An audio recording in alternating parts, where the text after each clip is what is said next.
आर्यतिथि धर्म। पिछले वीडियो में हमने महाभारत का महत्व समझा था और महाभारत के मैन्युस्क्रिप्ट्स में भी अंतर समझने का प्रयत्न किया था। तो चलिए आज कहानी को आगे बढ़ाते हैं। तो हम लोगों ने बहुत बार ये सुना है, आप लोगों ने भी, मुझे लगता है आप लोगों ने सुना ही होगा कि महाभारत का जो सबसे पहला नाम था वो था जय, जिसमें केवल 8,800 श्लोक थे। उसके बाद वो भारत हुआ। इनफैक्ट उसमें 8,800 श्लोक से फिर और इंटरपोलेशंस हुए, जिससे वो 24,000 श्लोक का एक एपिक बना जिसको भारत नाम से बोला गया। और उसके बाद उसमें और स्टोरीज ऐड होती गई, जिससे वो महाभारत जो जिस रूप में हम जानते हैं वो हुआ, और उसमें लगभग आज 1 लाख श्लोक हैं। तो ये एक धारणा, मैं बोलूँगा ये बहुत प्रचलित है। तो चलिए इसके बारे में थोड़ा सा समझते हैं। तो सबसे पहले तो मैं आप लोगों से ये बताना चाहता हूँ कि आज तक एक भी ऐसी मैन्युस्क्रिप्ट कहीं भी नहीं मिली है जिसका नाम जय हो, और जो ये इंडिकेट करता हो कि जय नाम से कोई भी ऐसी मैन्युस्क्रिप्ट अवेलेबल है जो 8,000 या उसके क्लोज भी श्लोक की है। इनफैक्ट महाभारत में कई बार महाभारत को जय काव्य नाम से कहा जाता है, ये बात सही है। परंतु इससे ये नहीं कहा जा सकता कि जय काव्य जो 8,800 श्लोक का है वो ओरिजिनल महाभारत है, बाकी सारे इंटरपोलेशन है। वेल, ऐसा भी लोग कहते हैं कि सिर्फ महाभारत का जो युद्ध है वो 8,800 श्लोक का है। परंतु अगर आप लोग जो भीष्म पर्व से जहां से युद्ध शुरू हुआ है वहां से जहां तक युद्ध खत्म हो रहा है दुर्योधन की मृत्यु के बाद, तब तक अगर आप देखेंगे तब भी 8,800 श्लोक नहीं बनते हैं। तो अब सबसे पहला सवाल यहाँ पे ये देखने को मिलता है कि 8,800 श्लोक की जो थियरी है वो कहाँ से आई है, और उसका सत्य कितना है। तो व्यास जी की जो महाभारत है, लाइक जो भी हम रिसेंशन पढ़ लें, ठीक है, उसमें 8,800 श्लोक की व्याख्या तो है, परंतु उन्होंने 8,800 श्लोक जो भी है उसको गूढ़ श्लोक कहा है, या वो श्लोक कहा है जो समझने में अत्यंत मुश्किल है। तो इससे जुड़ी हुई एक काफी अच्छी कथा है जो मैं आपसे आज जो आपको सुनाना चाहता हूँ, जो मेरे ख्याल से आप लोग को पता भी होगा। ऑल्दो ये कथा जो है क्रिटिकल एडिशन या भंडारकर ओरिएंटल रिसर्च इंस्टीट्यूट का जो महाभारत का एडिशन है उसमें नहीं मिलती है, परंतु ये कथा फिर भी मुझे बहुत पसंद है, इसलिए आज मैं आप लोगों के साथ शेयर करूंगा ये। तो होता ये है कि वेद व्यास जी ने अपने दिमाग में तो महाभारत का पूरा ब्लूप्रिंट बना लिया था, परंतु उतनी बड़ी काव्य को लिखने के लिए वो एक ऐसे व्यक्ति को ढूंढ रहे थे जो उतने महाकाव्य को लिखने का उत्तरदायित्व ले सके। तो वो पहुंचते हैं गणेश जी के पास। तो गणेश जी से के पास जाते हैं और उनसे प्रार्थना करते हैं कि आप कृपया आप जो है महाभारत को लिखें। और तो बड़ी मतलब काफी अच्छी चीज है ये। तो उसके बाद गणेश जी इस चीज को मान तो जाते हैं, बट वहां पे वो एक छोटी सी शर्त रखते हैं। वो ये कहते हैं कि मैं महाभारत लिख तो दूंगा, लेकिन मेरा हाथ ना एक पल के लिए भी रुकना नहीं चाहिए। जैसे ही मेरा हाथ रुक गया मैं महाभारत लिखना बंद कर दूंगा। तो व्यास जी मान जाते हैं, परंतु व्यास जी भी नॉर्मल इंसान तो है नहीं, वो भी बहुत बुद्धिमान है। तो वो बोलते हैं कि ठीक है, मैं जो है आपकी ये शर्त मानता हूं, परंतु मेरी आपसे एक विनती है कि आप कोई भी श्लोक को बिना पूरे तरीके से समझे आप उसको लिखेंगे नहीं। तो गणेश जी बोलते हैं हाँ ठीक है, कोई दिक्कत नहीं है। तो इस तरीके से फिर महाभारत का क्रिएशन शुरू होता है। तो वेद व्यास जी बोलते जाते हैं और गणेश जी उसको लिखते जाते हैं। और बीच बीच में जहां पे वेद व्यास जी को लगता है कि उन्हें थोड़ा सा सोचना पड़ेगा और श्लोक बनाने के लिए, वो बीच बीच में कुछ ऐसे श्लोक गणेश जी को बोलते हैं जो बहुत कठिन होते हैं समझने में। और उसको समझने में गणेश जी थोड़ा समय लगाते हैं, और जब तक वो उस चीज को समझ के लिखते हैं उतने देर में वेद व्यास जी जो है बहुत सारे श्लोकों की गणना कर देते हैं। तो इस तरीके से ये क्रम चलता रहता है और महाभारत कंप्लीट हो जाती है।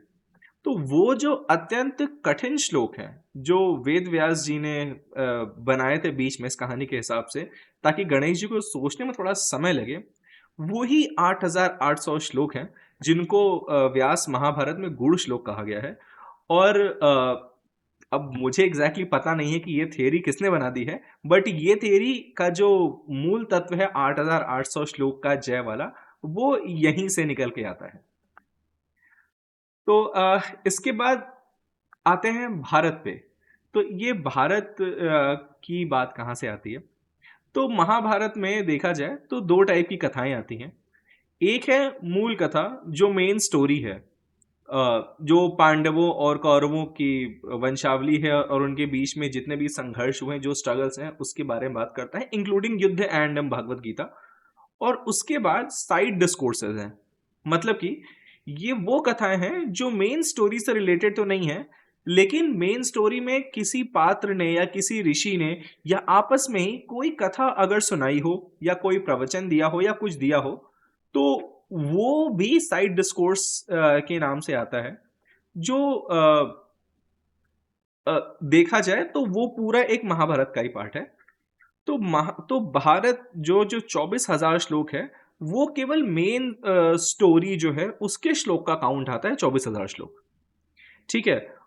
और जो उसके अलावा अगर आप साइड डिस्कोर्सेज, जो कथाएं हैं और जो भी उपदेश है, उनको भी अगर आप मिला दें, तो फिर हमें मिलती है हमारी महाभारत।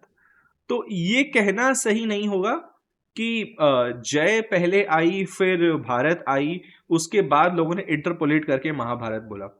और तो मैं ये नहीं कह रहा हूं कि महाभारत में इंटरपोलेशंस नहीं हुए होंगे, इसकी मुझे जानकारी नहीं है, या फिर ये मानना भी थोड़ा सा डिफिकल्ट लगता है कि इंटरपोलेशन नहीं हुए होंगे।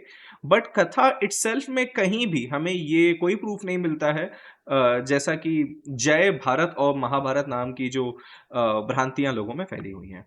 दूसरी चीज, महाभारत की कथा असल में हमें 3 लेयर्स में देखने को मिलती है, जो 3 लेयर्स में स्टोरीज आई हैं। तो सबसे पहला लेयर तो वो है जो वेद व्यास जी ने महाभारत की रचना की है। तो वेद, जैसा कि हम जानते हैं कि वेद व्यास जी ने गणेश जी को बोला और गणेश जी लिखते गए, तो वो पहला लेयर है। उसके बाद वेद व्यास जी आते हैं और उन्होंने वो कथा जो है अपने शिष्यों को अपने आश्रम में सुनाया था। तो ये सेकेंड लेयर है। तो उसके बाद उनमें से जो उनके एक शिष्य हैं, जो हैं मुनि वैशंपायन, जो बहुत फेमस हैं, वो जो है जन्मेजय के सर्प सत्र या सर्प यज्ञ में जाते हैं। अब जन्मेजय कौन है? जन्मेजय परीक्षित के पुत्र हैं। परीक्षित अभिमन्यु के पुत्र है। अभिमन्यु अर्जुन के पुत्र हैं। यहां पे हम देख सकते हैं कि अर्जुन के बाद ये जो एक दो थर्ड जनरेशन जो है जन्मेजय, वो सर्प यज्ञ कर रहे होते हैं, क्योंकि उनके जो पिता है परीक्षित, उनकी मृत्यु हो जाती है। तक्षक जो है उनको डस लेता है, जिससे उनकी मृत्यु हो जाती है। खैर, इस कहानी पे हम बाद में आएंगे। तो जन्मेजय वहां पे सर्प सत्र कर रहे होते हैं या सर्प यज्ञ कर रहे होते हैं, दुनिया के सारे सांप या सर्पों को जला के भस्म करने के लिए। तो वहां पे ऋषि वैशंपायन आए हैं वेद व्यास के साथ, और जहां पे सबसे पहले लोग, मतलब आम लोगों के सामने महाभारत की कथा सुनाई गई है, और ये वैशंपायन जी ने सुनाया है। अब ये कथा जो वहां पे बहुत से लोग सुन रहे थे, वहां से एक ऋषि जो हैं, जिनका नाम है उग्रश्रवा, ये लोमहर्ष के पुत्र हैं उग्रश्रवा, जिनको हम सूत नंदन या सौती भी कहते हैं। ये नौमिषारण्य के जंगल में जाते हैं, जहां पे अन्य लोग बैठे होते हैं। जो लोग देख के पूछते हैं कि आप कहाँ से आ रहे हैं, तो वो बताते हैं कि मैं राजा जन्मेजय के सर्प सत्र से आ रहा हूँ, जहां पे मैंने वेद व्यास के शिष्य वैशंपायन के मुख से महाभारत की कथा सुनी है। तो वो लोग बड़े ही एक्साइटेड होते हैं और पूछते हैं कि ये कथा आप हमें भी सुनाइए।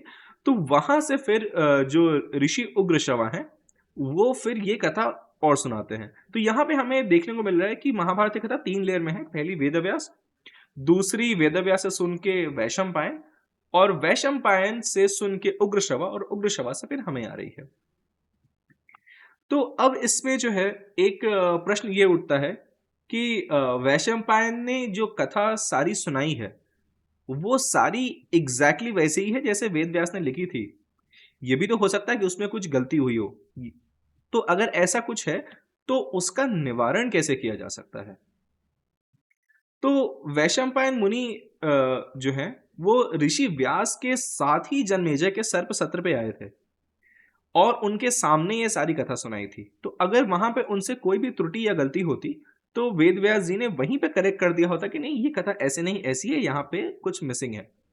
लेकिन इसका भी कोई डिस्कशन हमें या इसका भी कोई भी डिस्कोर्स हमें महाभारत में नहीं मिलता है। इनफैक्ट वैशंपायन जैसी जो पूरी कथा सुना रहे हैं वो सब लोग सुन रहे हैं और फिर एज हम जानते हैं उग्रश्रवा ने आगे आके सुनाई है। तो हम इस पूरी सीरीज में, महाभारत की इस पूरी सीरीज में ये एक अजम्पशन लेके चलेंगे कि वेदव्यास से वैशंपायन और फिर उनसे सौती या ऋषि उग्रश्रवा या सूतनंदन से जो हम लोगों को कथा मिल रही है उसमें कोई भी गलती नहीं है। वो कथा एग्जैक्टली वैसी है जैसी वेदव्यास ने हमें सुनाई थी। तो चलिए आज के लिए बस इतना ही। अगले वीडियो में आपके सामने मैं फिर आऊँगा महाभारत के एक बहुत महत्वपूर्ण विषय पे कि क्या पांडव सच में धर्म के साथ थे या फिर बस युद्ध जीतने की वजह से पांडवों ने आख्यान नियंत्रण यानी कंट्रोल ओवर नैरेटिव करके खुद को धार्मिक दिखाने का प्रयत्न किया है। तो चलिए इतिहास पढ़ते रहें, भ्रांतियों को दूर करते रहें। कोई भी सवाल हो तो कमेंट में ज़रूर लिख के पूछिए, मैं उससे भरसक दूर करने का प्रयास करूंगा। धर्मो एव तो हन्ति, धर्मो रक्षति रक्षितः।